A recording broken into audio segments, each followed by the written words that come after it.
Getting ready for part two of an end-of-year doubleheader between the US and China women's national teams.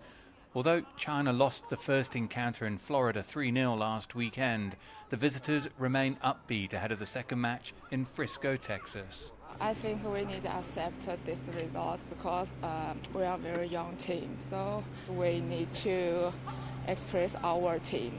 Yeah, our technique, maybe our physical.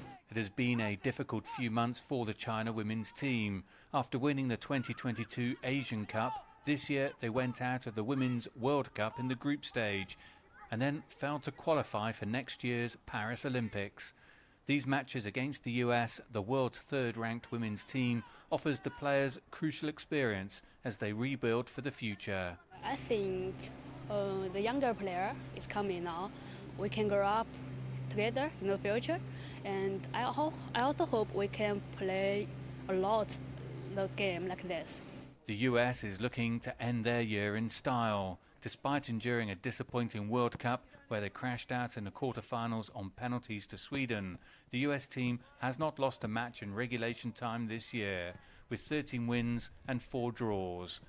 Although the US are heavy favourites to win this match, the team knows they cannot afford to be complacent. China's a very good opponent. It's very difficult to play against teams that sit in a block, are very zonal, very disciplined.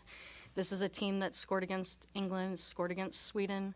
The expectation is that we continue to possess, that we take care of all of our countermeasures, and then to just continue to be brave. There were just a couple of moments we identified where the structure and the detail weren't right, and that gave China some opportunities, not to necessarily create things, but just they got out of our pressure. So it's just kind of fine-tuning those details and making sure that not taking anything for granted.